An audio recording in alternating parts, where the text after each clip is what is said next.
Welcome to another episode of 3 Awesome Tonight. I'm Ethan, your host. We have one awesome topic, perhaps 3 awesome people. It really depends on who shows up tonight. But I will guarantee you, today will be worthwhile because it's the first time I invite a female guest, Hawking. Hi, Hawking. It's my honor. Hi. Hello. The first time I know your name, it reminded me a physical challenged scientist. So could you share some story with him? Maybe romantic? Romantic. There's Yes. nothing romantic. Yes, my name is Hawking. I just borrowed the name from the physical scientist Stephen Hawking because I think everyone just want to find a similar pronunciation with their own Chinese name. Hawking is a perfect name that related to my Chinese name. So there's no romantic stories behind it. Yeah. Because I know that you just injured 1 year ago. Maybe just you learned some determined spirit from Hawking. So, okay.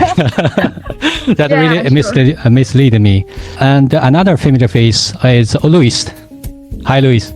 Hello, I'm Luis. Nice How to are you meet doing you. this week? I'm doing well.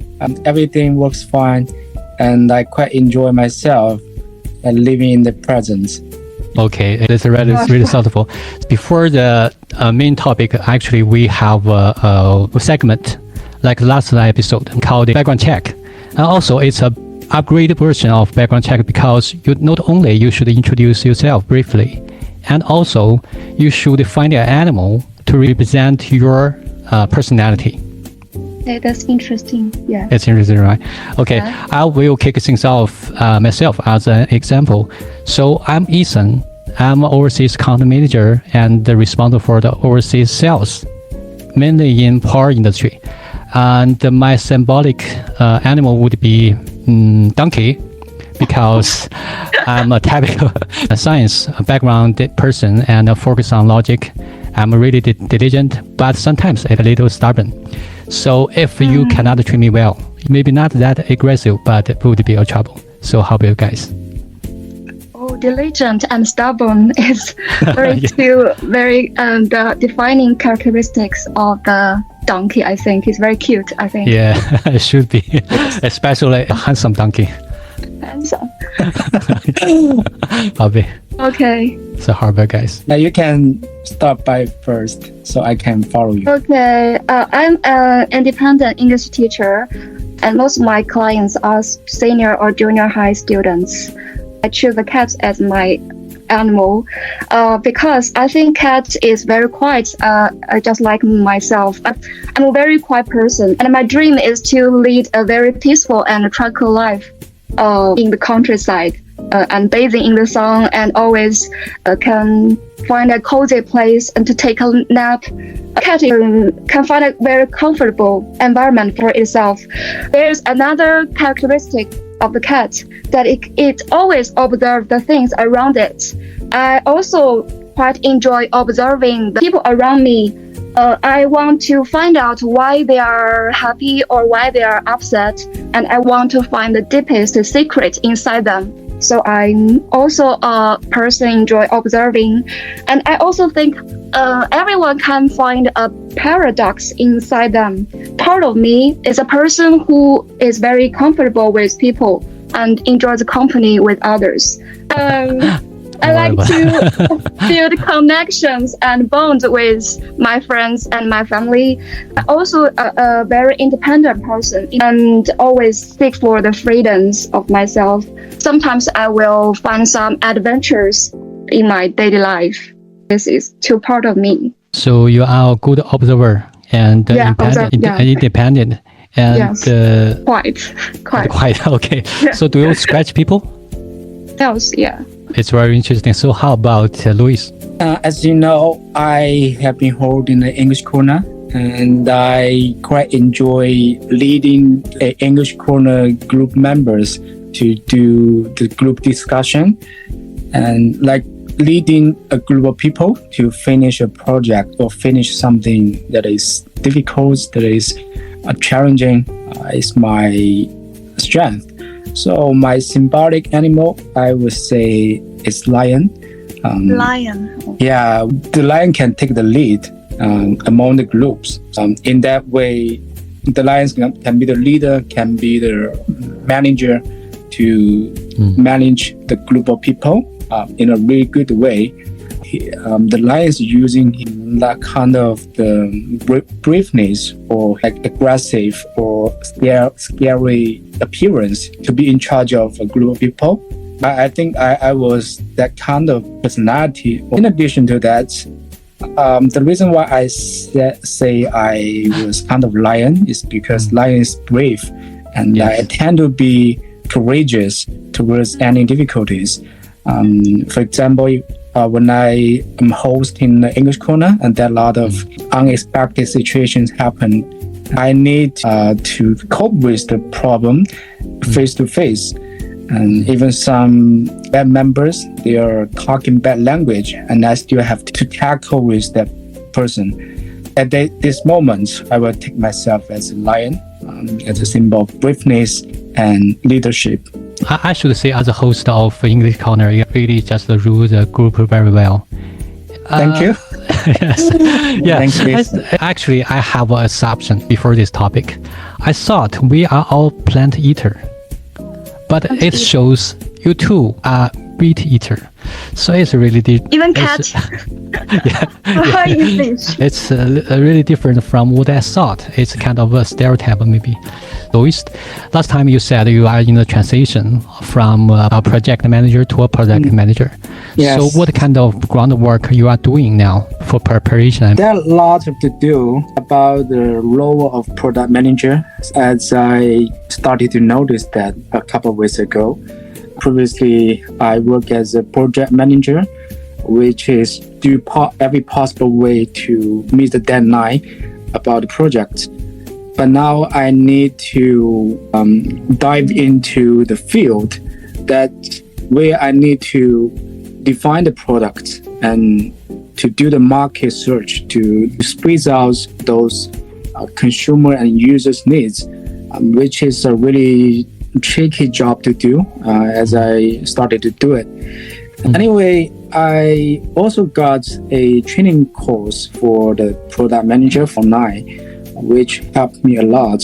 So there are a very clear timeline how to become a qualified product manager. So with the help of this, I can get a hand of it at the very beginning. I can have a good understanding of this law now. Maybe 1 or 2 months, I can have a really professional background of this law, so I can win the interview and get an offer. You mean you do it privately, or your company support you on this transitionality? Obviously, I need to do it under work. I need to do it privately. So it's very dangerous if you share this video to your moments, right? For the transition, there's no possible way. I need to do it all by myself. And I think that takes time, and also I need to make that step. Is the current job is not my cup of tea. So I need to do something for myself, and that's the right way. I can feel it. Yeah. Yes, I think it's well scheduled. So maybe next 2 or 3 months you already have ready for it, right? Exactly. And that's my plan. So we are waiting for the good news. And how about we shift gear a little bit and get back to our main topic. Actually, this main topic also from the English Corner, which hosted by Louis 2 weeks ago. I make some twist on the sub topics. So guys, how about the first impression on this topic? Your first impression on it? I think it's very practical in our daily lives because everyone have a relationship with others in your workplace or in your family or just the strangers around you. So I think it's very practical to talk about it. Especially in the workplace, the NYC really matters. As you can see, we need to collaborate with colleagues, and the colleagues with different personalities will more or less have conflicts with you. It's inevitable. In that situation, the nonviolent communication plays a key role in that. If you can really grasp the key ideas, the key steps to escalate a better communication atmosphere. That really helps. Yeah. Yes, the good atmosphere in the discussion is very important. If there is a confrontational discussion, there will be no end. I think the first impression from me is nowadays from the internet we see a lot of violent aesthetic. We call it violent beauty. That 暴力美学 is everywhere, so it's kind of a projection of the social psychology. Most of the people, especially now, the people are facing the very challenging stress from society. So violence is a good outlet. It's from our instinct or inner need. But no violent communication is from the group, it's from the education. I'm confused about the phrase you mentioned. You just said the violence beauty. I don't think it's related to the violent communication. If we want to define what is no violent communication, firstly, we should know what is violence and where the violence comes from. I've watched some short videos that named violent beauty. And some guys are doing something very powerful, like the Fan Zhendong to play the ping pong. And he is very powerful and have a lot of strength. Skillful. It's a bright part, a positive, very positive part. Positive part. I think this is 暴力美学. Yeah, it's positive. What I mean, 暴力美学, it's like Hollywood, some revenge movie, some hero fight with some bad guys. You can see a lot of people really fascinating about some hero movies and some revenge movies. Violence is really inner need from the most of the people. That's my perspective. Need, really? It's very yes, because a lot of people really into this kind of movie, just violence. That's a gunshot, that kind of revenge, 基督山伯爵 and other things. So maybe you're just a very peaceful cat. Yes. Okay. Today is cold. And let's circle back to the topic discussions or sub questions. So who want to read first and maybe answer it first? Okay, maybe lady first. Yes, that's great. Yes. Yeah. Proactive. My understanding of the violent MVC communication, this type of conversation, is opposite of violent communication. How to define violent? I think there are 3 levels of it, according to the intensity. One type of it is that when people do the aggressive behaviors to another, like some physical conflicts with each other. This is kind of it. Just a lot of events happened, happen nowadays, just like the husband do to the wife. There's a lot of domestic violence inside many families. No matter what kind of people you are, even you're an educated person, you can be very violent. It's very common. Yeah, it's a very serious problem in the society. Yes, I think many people may heard the news from the Google engineer in the Silicon Valley, Chen Liren. It seems like he lived a very perfect life, but a lot of turbulence in his mind. This is a kind of violence. Most of people will think that the violence is what the husband do to the wife. I think the wife also have a weapon of themselves. What the wife or the female use is a verbal bully. Many women will like to belittle their husband, will belittle their achievements, will compare their family condition to others. Why others can buy a car or buy a house? Why can't you earn enough money to support our family? I think many wives are just suppress their husbands, use the verbal bully. So it's another kind of violence, invisible. It's not seen by others. The third violence is the cold violence. Cold violence has the equal destructive effect to other kind of violence. If you choose to refuse to communicate with others, you just shut the door of communication. It's very destructive, I think. This very kind of violence is most common phenomenon around us. The root cause of it is that sometimes we are just like animals, are controlled by the emotions, not ourselves sometimes. So I think if we turn to the nonviolence communication, the first step you need to do is to filter your emotions while you're communicating with your partners or your friends. You should put down your feelings and just clearly express your requirement or your needs, and without criticizing or without any blaming, just like the book said. Have you read the book before? What's the name? Nonviolent communication. Nonviolent communication. I didn't read it. You didn't read the book?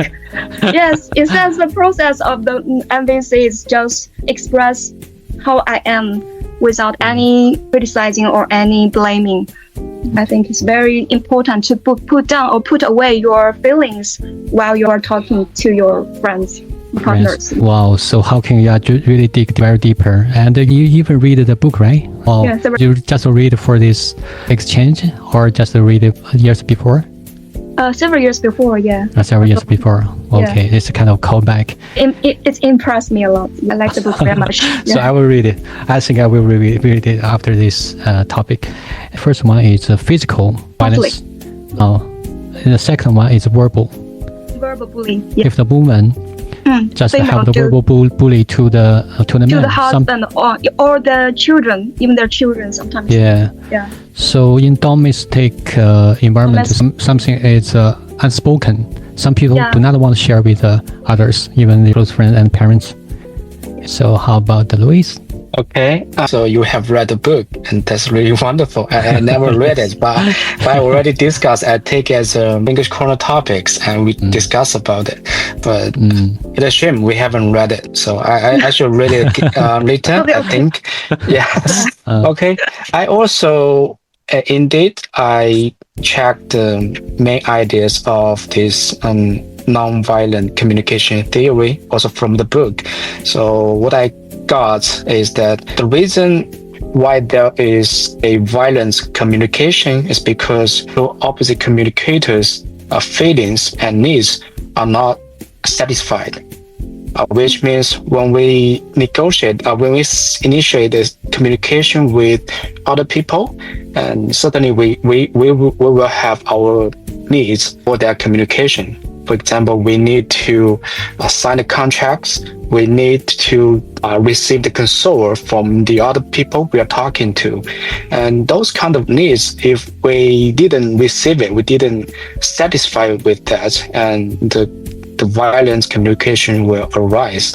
And so it happens all the time. So that's the key reason. And based on that, I also got a personal experience myself to elaborate, to exemplify. In the old times, about 5 years ago, when I graduated from university, I started to talk to some girls that I like. So I added the girls' WeChat, and I talked to her constantly.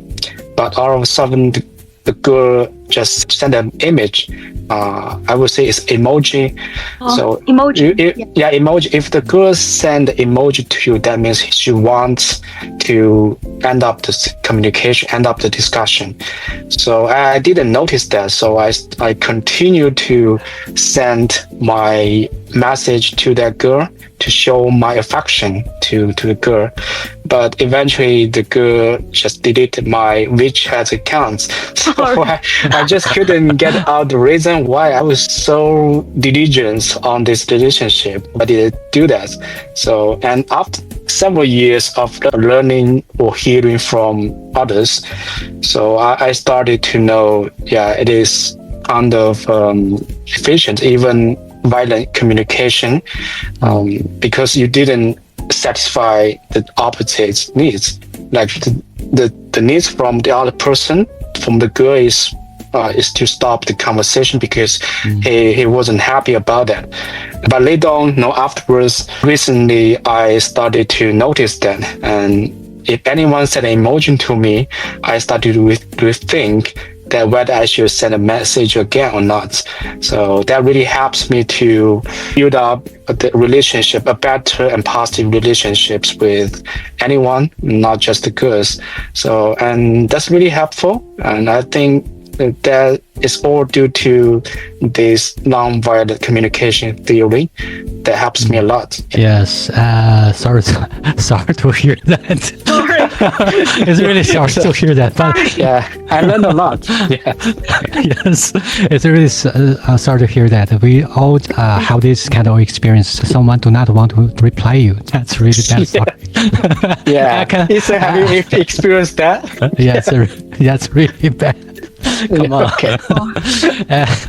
And I think it's a kind of a trauma to you. Maybe sometimes we just overreact to the emoji. Sometimes I also send an emoji to my friend. I didn't think that much. I'm a simple person, actually. So censored air is very important.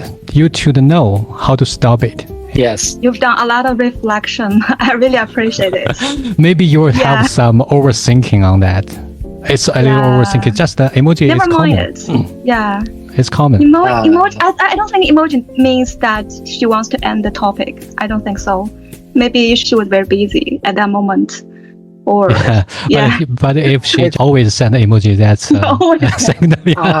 Yeah, I have no idea. Maybe, but more or less, I think emoji at least describes that the girl do not want to talk by messages, by text, right? So she send the emoji to describe what she wants to say, and yeah.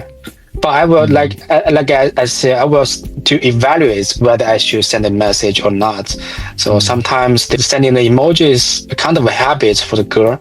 So I wouldn't take it seriously. But for some people, they just send a message all of a sudden. I think there must be something. So I need to take it seriously. So in my experiences, if I want to continue a relationship and the conversation, and usually at the end, I will use an open question. Like if I ask someone, do you like to have a cup of coffee? Maybe she said, oh no, I'm not a coffee person. So I will ask another question. So how about have some tea? So if she replied, no, I don't drink tea. So I think it's an end because we already just have two passive replied. But if she is interested in me, she maybe will reply another open question like, maybe we have dinner tonight or tomorrow? There is an open question. The conversation is coming back. So I would like that kind of atmosphere. This is my experience. Yeah. Okay. It's very clever. It's very skillful, I think. That's very But I'm wondering, is it true that many guys just want to send some sample questions, just like, have you had dinner? Or 吃了吗？你睡了吗？ Are you there? Yeah, 你在吗？ Yeah. That's hard to reply because you do not know what they are thinking. Yeah. It's too open, I think. I would like some specific question like that. So my answer would be a lot of people really desperate to express themselves. They are not engaged in a discussion. They want to overwhelm others with the verbal bombardment. They really do not care about the logic. What they really want, just a win. Do not have tolerance on the some opposing opinions. So another is a lot of people really use some confrontational rhetoric questions to answer a question. It's like, if I ask a question, he or she just didn't reply me directly. He always circumvent the question and use another question to answer me. I think it is a kind of confrontation mindset. He rarely have real feedback, and only one side lecture is not a discussion at all. It is what happened to the boss with the employees. Yeah, it happens every day. Yeah, especially the boss have a lot of staff in his team. He do not have enough time on that. On the opposite way, I also take it as a method or a strategy to let the people to listen to me or to be the slave, kind of like that. So they will use the confrontation strategy to let you to be in a lower level. I think some malicious guy will take advantage of confrontation communication. They will take it as a tool, as a weapon to control others. So it tends to be effective sometimes. So I think we need to be careful about that sometimes. Yes, some people really want to leverage the violence to control you, to gain some interest. On that note, that you just lead to the second question. So how about you read it and answer it, Luis? Okay. Why do people sometimes use violence communication? From what you've developed, what makes people speak harshly or aggressively, and why might someone choose a non-violent way instead? Many people using the violent communication because the violent communication is the only language they've learned from their original family. Ethan just mentioned that violent communication is our inner instinct, right? Yes. It's just you are born with it. I think most of people are just brought up in a very violent family. Their dad treat their moms very violently or just can't talk with a peaceful tone. So as a child, you learn from it. And also the interaction patterns between the children and the parents is very important. If the parents cannot listen to the children or can't respect the children because they are so young or just a child, the children will use crying or shout to say their needs. Sometimes the children's needs are ignored by the parents, so they have no other ways to get what they want. So they feel very insecure about themselves. So this is the only language they learn from their family. The family strongly affects the thinking pattern of the individuals, their personality forged in their childhood. So if someone just cannot get what they want, so usually they will cry and resort for the violence. So that violence and even shouting and crying is kind of a very extreme expression. Extreme expression. Commit suicide. Even commit suicide. Some child be ignored, and maybe they will use some extreme behavior to gain some attention from their parents. That's a really bad thinking pattern forged. Yes. I think there's also another explanation for it. I read a book named Three Body. Have you read about it? Three Body. Three Body. Yeah. I read the cover. What? I just read the cover. I didn't look into the cover. I know the three awesome tonight. Yes. There is a definition named chain of suspicion. 猜疑链。什么链？猜疑链。猜疑链。猜疑链就是怀疑 suspicion。suspicion。猜疑链。猜疑为什么是恋爱的恋呢？链条的链。猜疑链链。OK。It talks about two civilizations living on two different, very distant planets. Just cannot make sure if the other one are kind or very aggressive.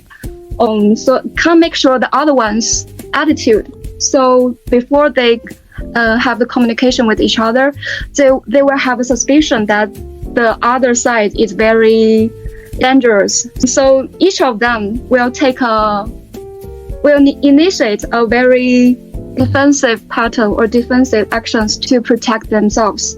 Have you heard the Hawking said hypothesis, right? Yes. If we find the aliens, we can't make friends with them. If we find the alien planets, what? So? It is impossible to make friends with them because they will treat you as an enemy.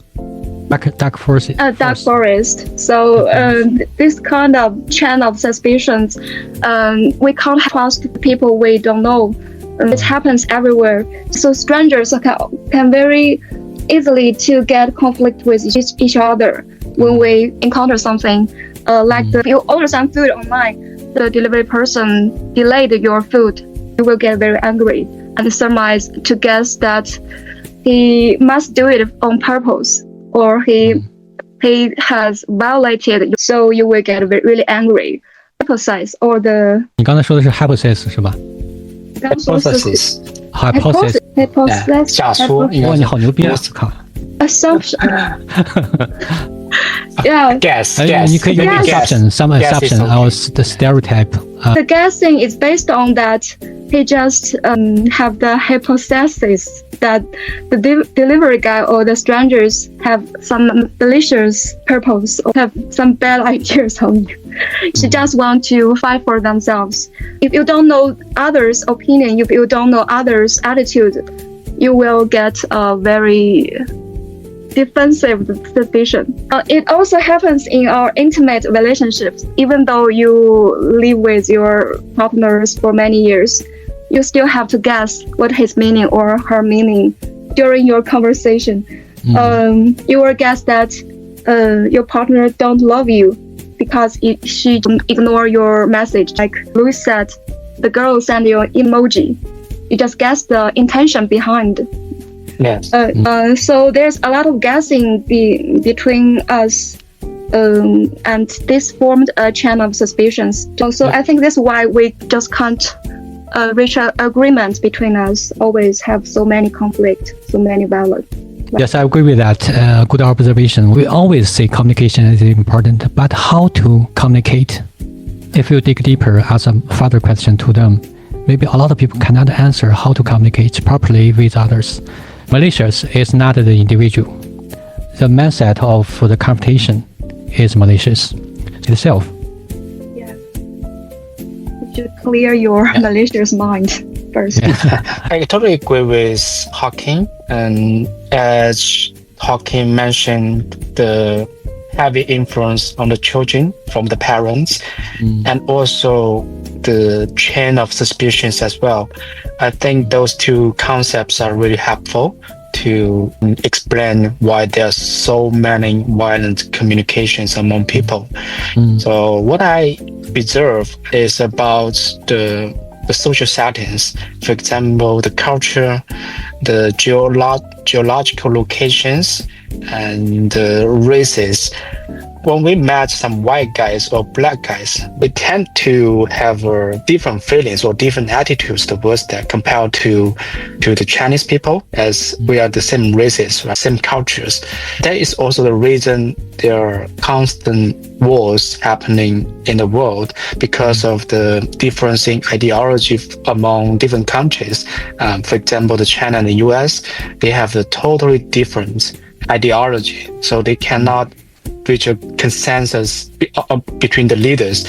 So I guess that's the social settings that has a heavy influence for the cause of violence communication. Also the children, the young generation, will just copy the words and behaviors from the older generation, like your parents or grandparents, and that will cause some problems actually. Let me take me as an example. I was born in a very grounded family in the countryside of my hometown, and my parents are very grounded and very down-to-earth people. So they will speak directly in any situations, no matter some situations that requires you to talk nicely or friendly, but they will just speak directly to anyone. I just suffered from that, and I started to use the same language when I'm going to the society, going to the college. And I found out it isn't always be the case. Like everybody is organized to build up a communication, to build up the business upon the nice communication. So I started to rethink whether I should change my way of speaking, because the parental ways of speaking doesn't work in the society. It cannot give me the edge in the market, in the job markets, or in the business.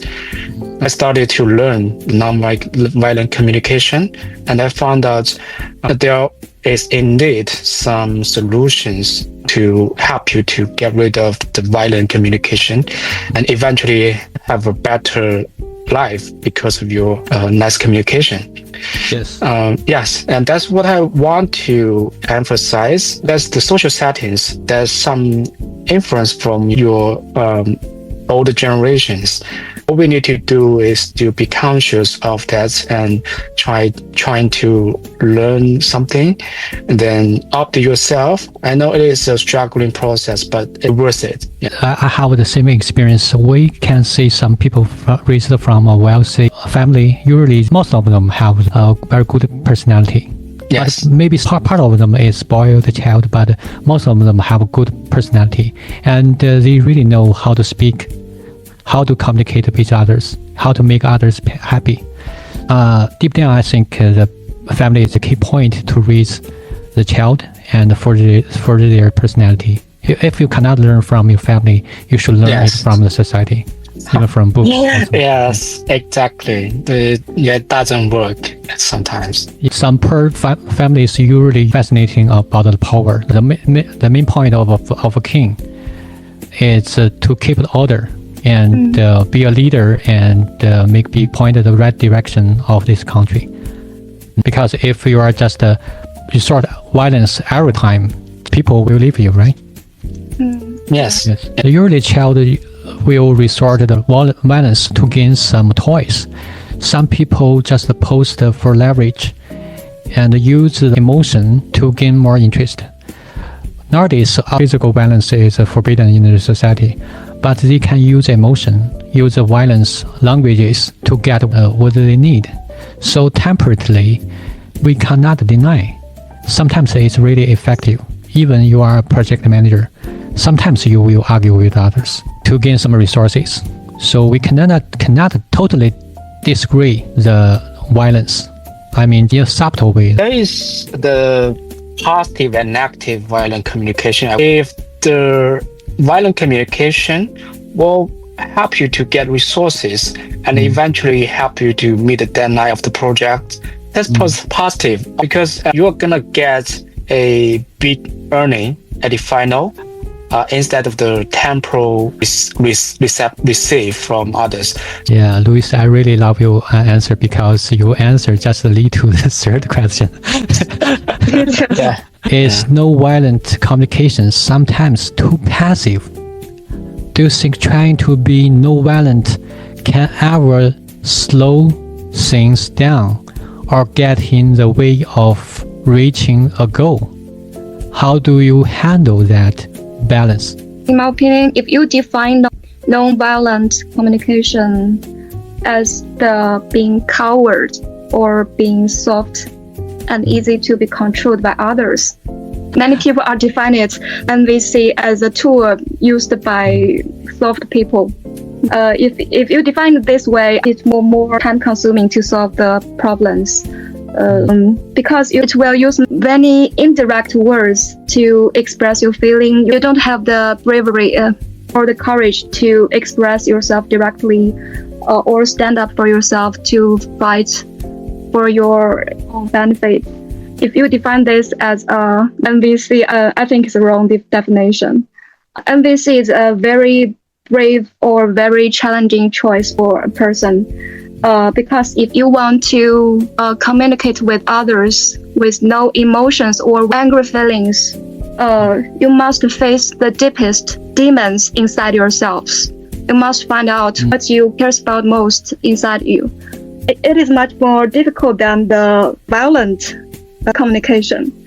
For example, if a girl thinks his boyfriend doesn't like her or doesn't love her, she may just have a quarrel with her boyfriend to express her feeling that she feel hurt that he doesn't pay much attention to her needs.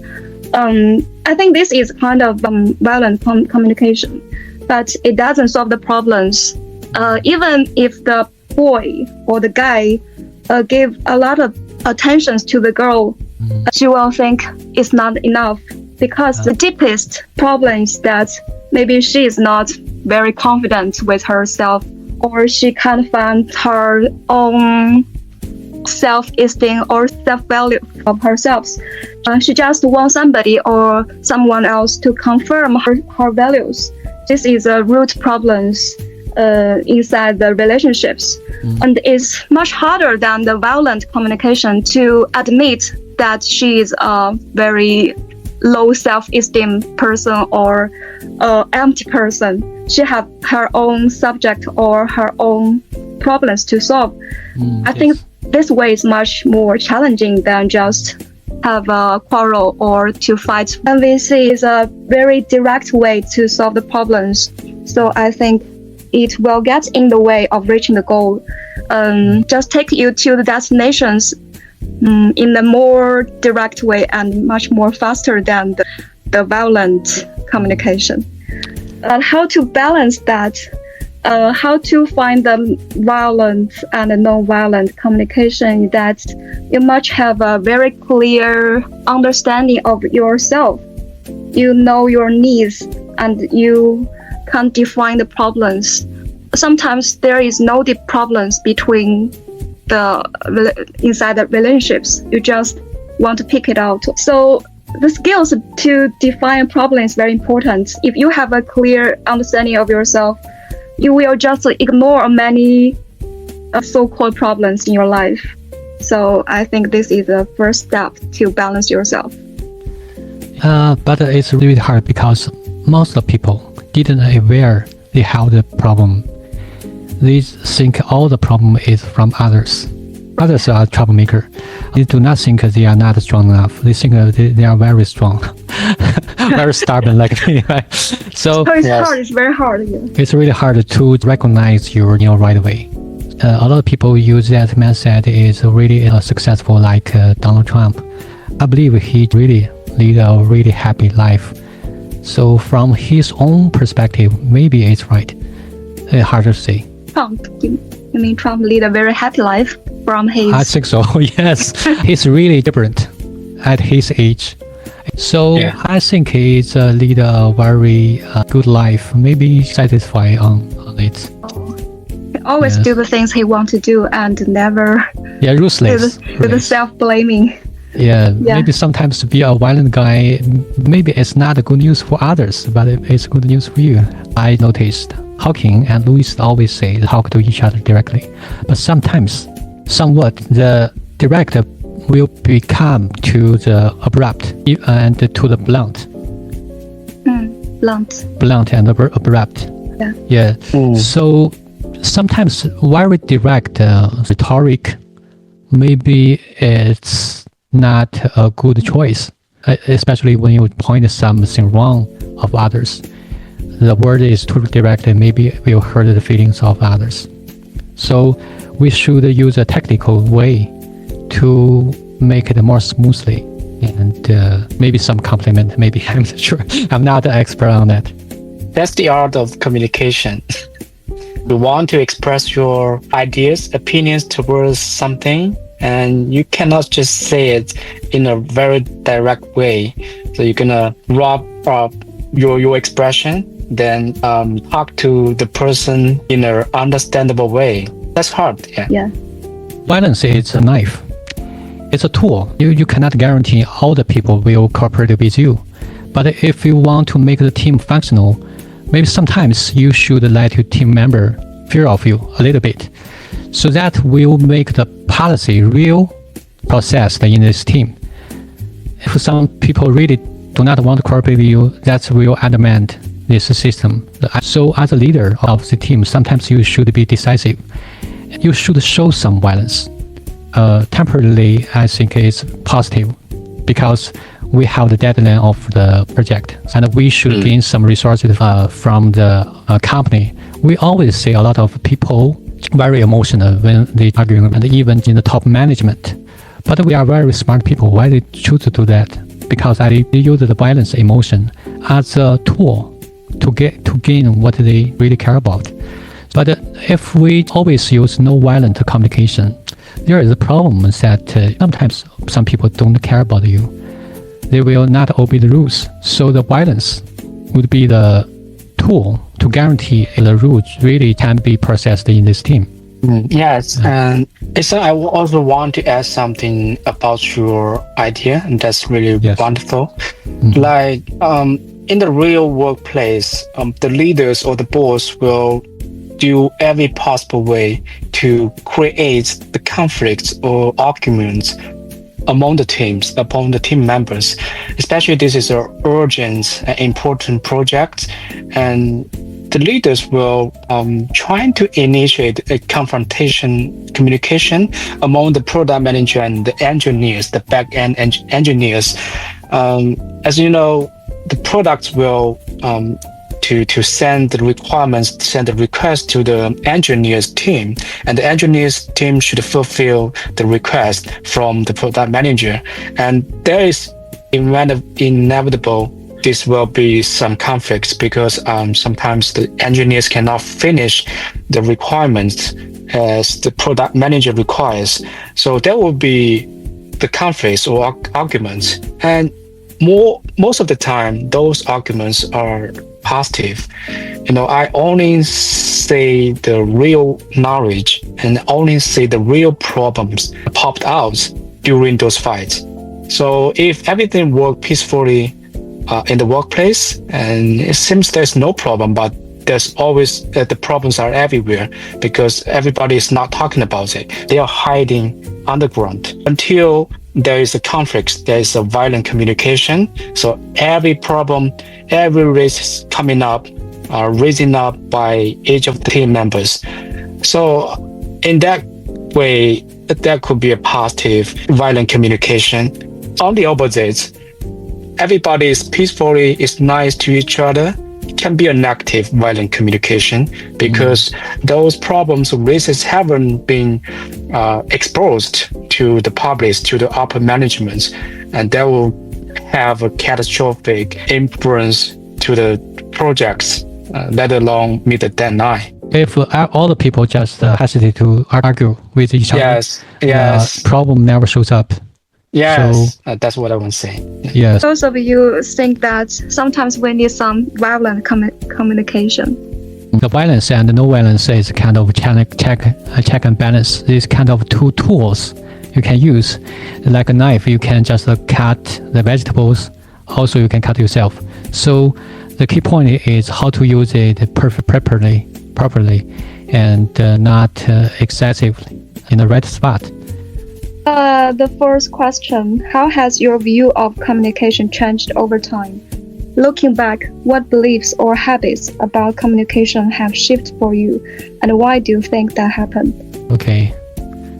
I love the thoughtful pose. As I mentioned before that I'm a very quiet person, so many years ago I think communication must have been a person be very eloquent, can express himself very clearly or can have a long speech. So his words must be convincing because we always have an intention or purpose of our communication. So your words must be convincing to persuade others into something you want. So this is a kind of definition for me as a communication for each other, that you must learn how to be an eloquent person, to practice yourself, to speak a lot and don't be so quiet.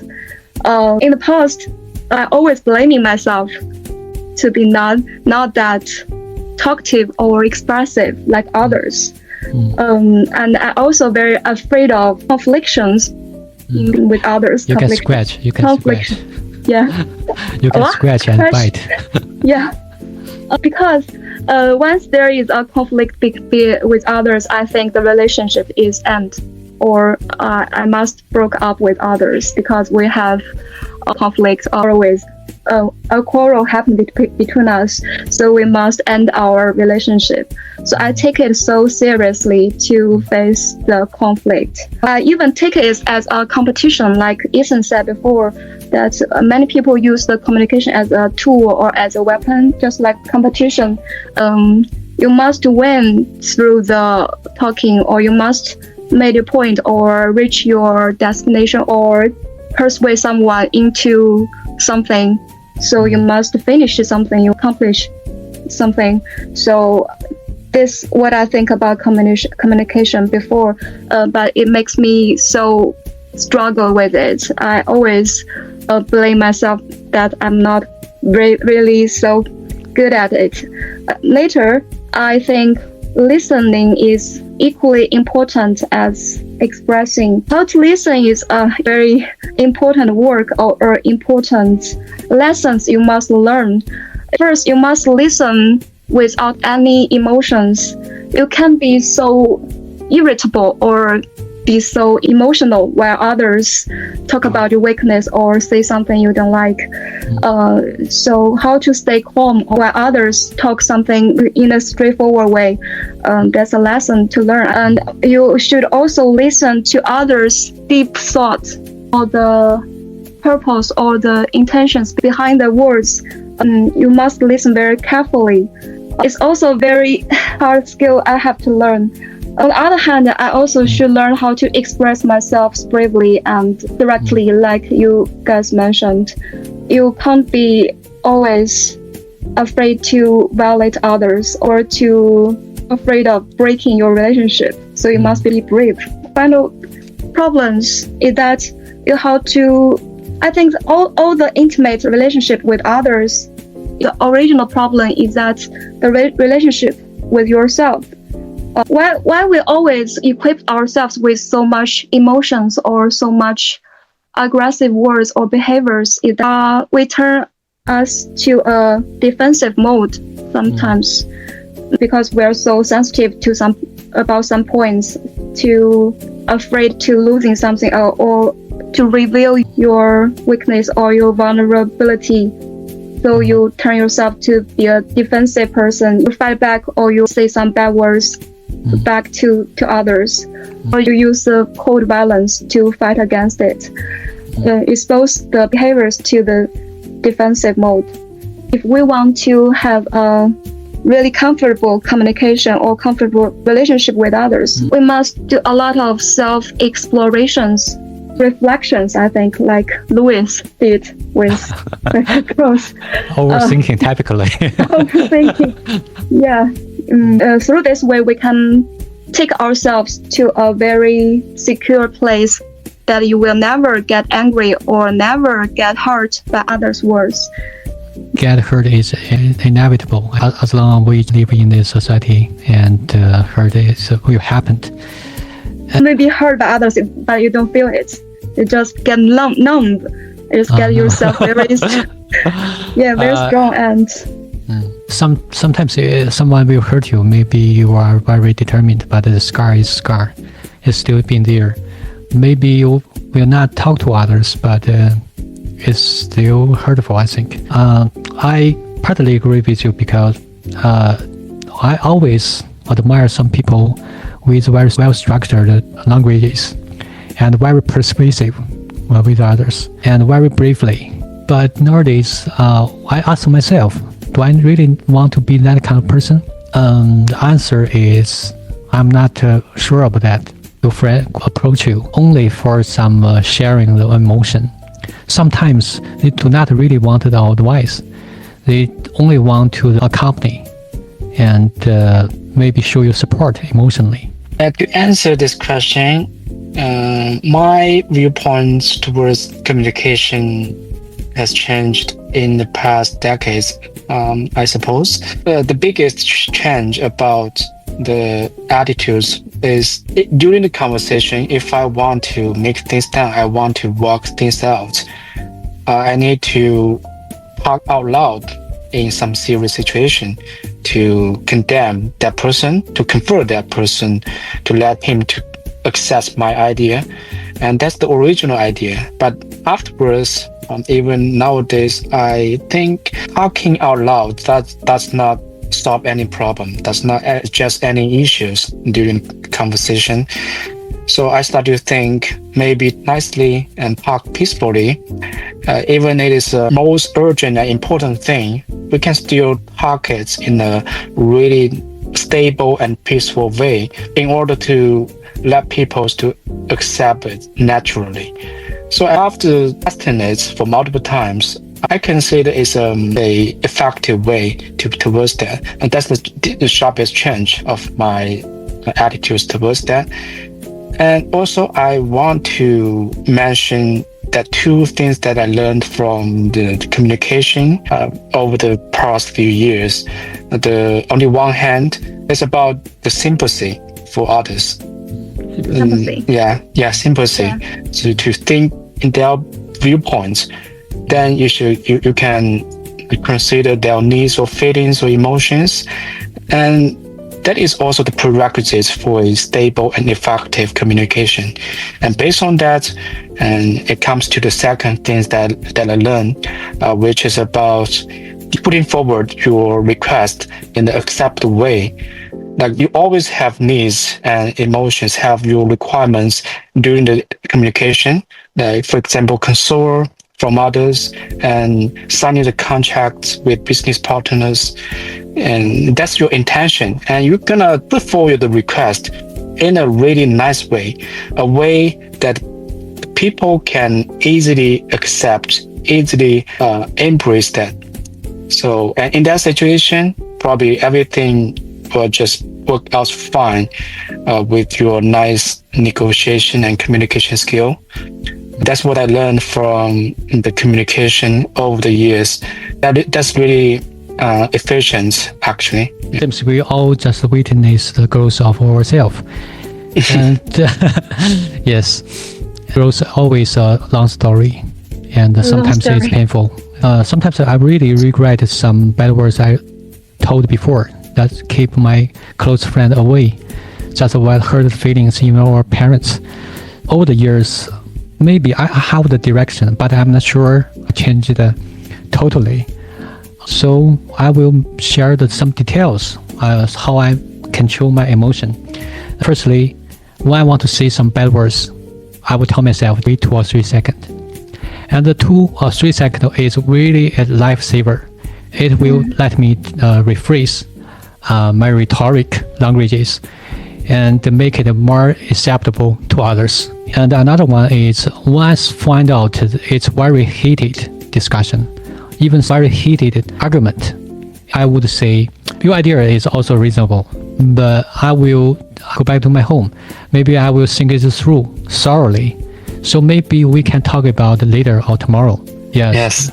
When I get back to my home, I just do other things. Maybe another day in the morning already just have the answers. So I just want to avoid the emotion dominating your ideas. So that's very detrimental. Yes, that's efficient. That's a really good method, Ethan. But I want to add something. In my past experience, what I learned is that it's better to make decisions in the morning instead of evening. So evening tends to be sentimental. Everybody tends to be sentimental.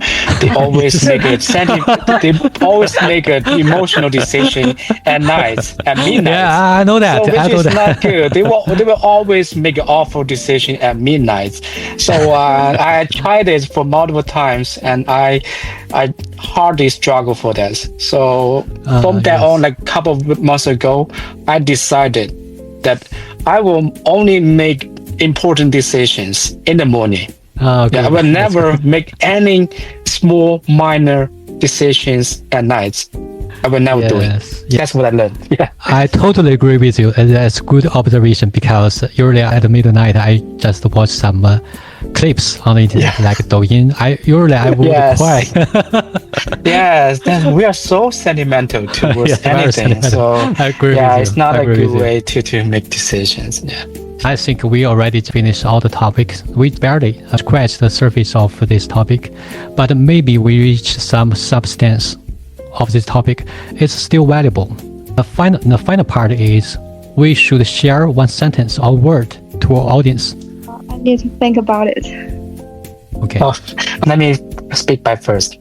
If you put your face in others' shoes, nothing is difficult with your communication. Period.